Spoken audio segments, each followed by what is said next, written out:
How do you create a sustainable business by simplifying? It sounds a little bit odd. It sounds like if I strip things back and I remove things from my business, then I'm not going to do as well. Simplifying is about less. So I don't want less in my business. I want more. I want more revenue. These are the thoughts that go around the head of many people that I speak to when I talk about the art of simplification. And let me just tell you, the art of simplification helps you to build a sustainable business because you'll be able to continue on and on and on. You'll be able to generate more revenue. You'll have more time freedom. You'll have location freedom. You'll have all kinds of freedoms that I'm going to cover in this episode.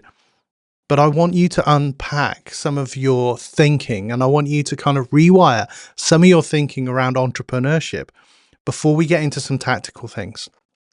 The first thing I need you to understand is that swapping a 9 to 5 for a entrepreneurship type career will often feel like you've swapped a 9 to 5 for a 24/7.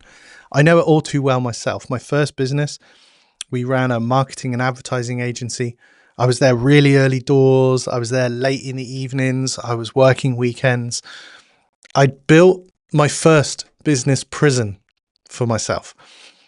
It was a prison that my family got the leftovers of me. And I, wasn't really around that much for school stuff as my kids were growing up. There's a lot of stuff I even can't remember happening from those days as well. And when that business collapsed in 2009, at the height of the global recession, I went into a job, and it kind of felt like going back into a job gave me more freedom because I was only Monday to Friday, 9 till 5. I had a life back, but I was not born for a job. I was born to make a difference bigger than just my employed position. And so I did make the decision to go self-employed again and to start a business in 2011. But I started with the idea that I'm going to put some of those boundaries in place, because that's the beauty of a job at the end of the day. You go Monday to Friday, 9 a.m. to 5 p.m., or it's maybe shift work. But outside of the time that you've been contracted to work, there are boundaries. And entrepreneurs find it really, really, really difficult to create boundaries for themselves, because there's this sense of, well, if I'm not working all the time, I'm not taking all the opportunity. And there is this cult of hustle that's been preached by many business gurus over the years that I think some of them are mellowing a little bit in their older age, probably because they got to a point of burnout themselves and they realized that they didn't need to do it. But there's also this complexity culture that is bred that basically says if we add more things, then we'll get more from it. And it's a real it's a wrong mindset. It was in August 2023, as I was sat in Porto, across the river from the Porto Old Town. I was looking at everyone doing life, and things were good. And there were couples and families there on holiday. I was there for 4 days just to kind of have a bit of strategic time for my business, to take time out of the hustle of my business, to really start to think about what I'm doing in my business and how I wanted the business to look moving forward. Earlier that year, I'd spoken at an event in Sarasota in Florida in the February, and then I traveled back to the States in Austin in May 2023, Austin, Texas. And it was actually in Austin that a conversation happened with myself and a good friend. And I was talking to him about the business and the complexities of what we built and this second prison that I felt like I'd built for myself. The first business was the first prison. The second business was another prison because my margins were so small on the business. I had team, I had offices, I had systems, a tech stack that anyone would be proud of. But it just didn't fulfill me anymore. And he asked me the question, why are you still running your own agency then? Why are you still running that business? And it was a question I lived with for a few months, and it was August 2023, sat in Porto, strategically thinking about my business and its future and what I wanted from life more than I wanted from the business, that I made the decision to wind it down. I made the decision to write my story of simplification from a perspective of the clients that had succeeded that we've been working with, and those who had been really getting their results. They'd started at a point in time when we started working with them, and we simplified to help them to scale. It was those that came in with these ideas of complex funnels and things that they wanted us to build. They were the ones that struggled and struggled and struggled. Maybe we had some pops of success, but it wasn't sustainable in the long run because everything was too complicated. And so in stepping back, being there in Porto, I realized that I needed to simplify my own business. And let me just say this: if you cannot take a week away from your business without the wheels coming off, I would say to you that you don't have a business. I believe you've just got a prison. That you need to think about, what can I do to simplify this business so that it can run? Not the whole just make money when I sleep. That is the dream. Multiple recurring revenue. It happens. We have subscription revenue models in our businesses. But how can I create a business that's sustainable, that's simplified? And that's what I want to give you some real tactical thought around. That's what I want you to walk away from this video here on YouTube with. And if you agree or disagree, then drop a comment. Let me know your thoughts around this whole thing. Simplification is the art of stripping back so that you can get more. Because simplicity scales, complexity fails. I write about that in my book, Simplify the Funnel. You can actually grab a copy of my book over at simplifythefunnel.com.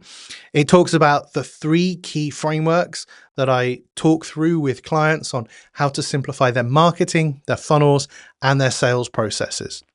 Those are the 3 things that we need to do so that we gain visibility in our marketplace, so that we have a customer journey that hasn't got the friction in it that makes people decide not to work with us, and we can sell through conversations. That's the selling without selling framework. It's not about pushy, manipulative, persuasive sales.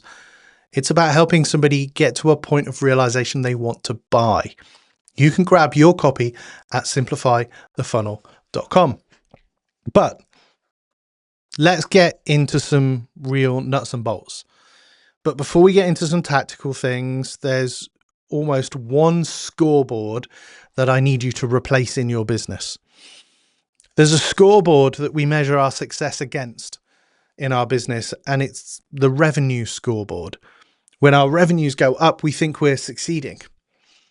But do you know what? A business that's maybe doing $500,000 with a 70% margin or 70% profits is doing far better than a $2 million business that's maybe only got a 5% margin, 5% profits in the business. The first owner who's doing $500,000 with a 70% margin, they're sleeping well at night. They're enjoying life. But the person who's doing 2 million with a 5% margin, they're the one waking up and grabbing their cell phone and looking at bank balances at 3 a.m. in the morning. Believe me, I've been there chasing the bank balance because there are bills to pay, there are a team to pay, there's a $10,000 a month tech stack to be able to pay for. But actually, the art of simplification removes some of those things. If someone says, okay, well, how's your business doing? And you say, well, I'm doing $500,000, and they turn around and go, oh, I'm doing 2 million. Listen, it's not about revenue. You know, turnover or revenue, that's quite a vanity metric. Profit is sanity at the end of the day. And that's what we need to kind of live our business by. There are also 5 freedoms that I believe we should measure ourselves against instead of revenue. So let's change the scoreboard from a revenue scoreboard to a freedom scoreboard and have these 5 freedoms measured on it. I'm talking about time freedom, financial freedom, energy freedom, choice freedom, and location freedom. When all 5 of these are healthy in our business, we've got a sustainable business that can move forward. When any of them are missing, something needs to change. Those 5 freedoms are the freedoms that we need to be measuring in our business. And revenue, it's a number to measure. But actually, freedom is the number that actually matters. When we rate ourselves on how much freedom that we've got, that's the number that really matters in our business. So how do we apply some of these principles practically? I've got 3 huge takeaways for you to have from this video before you finish. The third one is probably the most important. So the first, I want you to audit every single tool, system, product that you bought, subscription in your business. And I want you to think about what you can strip back. I do this once a quarter in my own business. I run a 2-day live event called Simplify Summit, and you can get all the details on future upcoming in-person and online live events at simplifysummits.com. But at a recent event, one of the delegates, he was there. He's probably been to quite a few of my events. He said, I'm doing this audit now on a regular basis. The last time I did my audit, on my simplification audit for my business, I was able to save $5,000 a year on subscriptions and softwares that I just don't need anymore. $5,000 a year. That's a huge amount of money for somebody who is in that build phase of their business and starting to really want to build a business that is sustainable for the long term. This audit, if you go through your bank statements, your PayPal, your credit card statements, and you look at all of the things that you're paying for and question, what am I using this for? Is there another tool that does this better or cheaper that I've already got? Is there crossover? And then when was the last time I actually used it? And the reality is, if you've not used something within the last 30 days, my question is, why are you still paying for it? Because if it's on a monthly subscription, you can cancel it. And then you can just come back to it next time you want to use it. And sometimes there's maybe like a free 14-day trial or something like that you could do. Or even like, I talk to a lot of people who use Zoom and Zoom webinar bolt-on for their business, but they did a webinar 3 months ago, but they're still paying for this bolt-on for webinars. You can go in and you just remove that bolt-on so that you've just go back to the $20 a month Zoom meetings.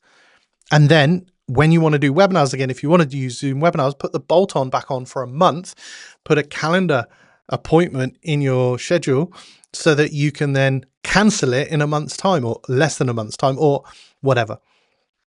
They're bolt-ons. It's just simple mindset shifts around subscriptions and tools that we think we're going to need that we can do an audit from, and we can change the dynamic of our cash flow.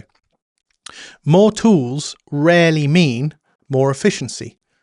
In fact, it mostly creates a lot more places for things to just get lost.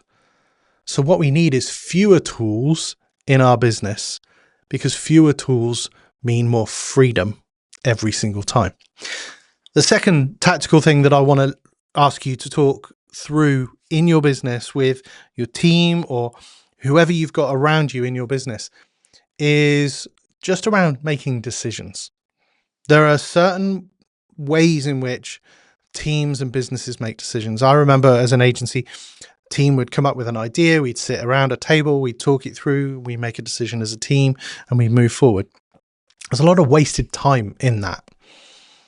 And I feel like including team is important in things in your business.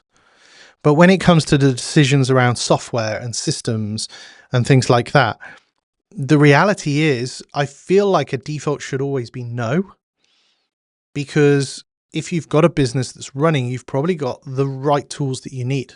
You know, I run my business through Kajabi, which is the only business system that you need to be able to succeed. If you head over to anthodges.com, you can get a trial of Kajabi on a 30-day trial. And there's some bonuses there that will help you to get kick-started with Kajabi. I teach people around Kajabi. I help them to build out their Kajabi systems. It's a platform I've been on for a very long time. I'm one of the original customers. I think my customer number is 746 or something like that, over the many tens of thousands of customers they've got. The thing for me is that this system runs my checkouts, my emails, my websites. It hosts my podcasts. It does everything for me. I then bolt in some task management systems. I have one system, monday.com. We use Zoom for meetings. I have WhatsApp for messaging. We use Canva. The systems that I have in my business are strictly limited. We're even thinking about stepping away from Canva because we've got an Adobe subscription as an example, and we could use Adobe Express. That's just a simplification conversation that we've been having over the last few days in the business. But I think simplification needs to be something that needs to be brought into every decision-making process you have in the business. Will this help me to do less? Will this add more to my plate? The default should be no. These are the kind of standards that we kind of sit on right now when we're thinking about decisions. And it's not about losing opportunity. It's about retaining focus. Because I could turn around and say, well, this opportunity has come up. Should I take it? No, I need to keep my eyes focused on the goal. Where am I going? What am I doing? How am I going to get there? And will this tool make it easier? Or will it just add more to it? Will it cost me more? Will it add more complications to my business? Will it make the decision density in my funnel, i.e. the process that a customer needs to go through to make decisions? Will it make that harder and add more friction, or will it take up less? These are all the important things to consider. And we need to make decision rules around what we're doing. And the third practical tactical application that I want you to take away from this video, and if you like this video, then please do comment, drop a thumbs up. Make sure that you're subscribed to the channel here as well. I produce more of these on a regular basis, helping people to simplify and to scale their businesses. The final thing I want you to think through is, what does your calendar actually look like?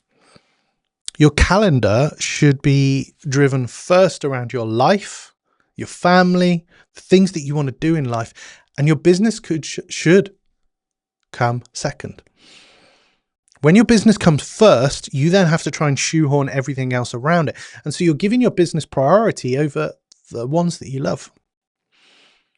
When you block in vacations or holidays, birthdays, time at the gym, time out of your business, like my August 2023 trip to Porto to strategize and things like that, when you block those things out and they come first, business then gets shoehorned around that. And I think most business owners build their week around their business first rather than building it around their life. And when we change that revenue scorecard to a freedom scorecard in our business, that's when things will change dramatically, because we're putting freedom first. We're putting our life first, our family first. And that is the whole point of simplification. It's not about stripping back to have less. It's about stripping back so that we can have more in life, more in the things that we want to do, more success in our business. And that's what we can do. That's what we can have when we choose to simplify. I'm going to leave you with just one final thought today. How has the cult of hustle and complexity found its way into your life or your business to form a prison wall that you can't escape? That cult of hustle and complexity that's been preached for years is something you can find an escape from if you choose to simplify. You can start by getting a copy of my book over at simplifythefunnel.com and start to look at how you can simplify how you show up in the world, how you map out a customer journey with the human injected into that funnel, and how you can sell through conversations. They're the 3 frameworks that I teach in my book. Head over to simplifythefunnel.com and grab your copy. Failing that, then subscribe to this channel. There's even another video here that I'd just encourage you to watch, which talks more about simplification. And you can also connect with me on any of the social channels. I've been Hodges. I look forward to catching up with you again real soon. Take care.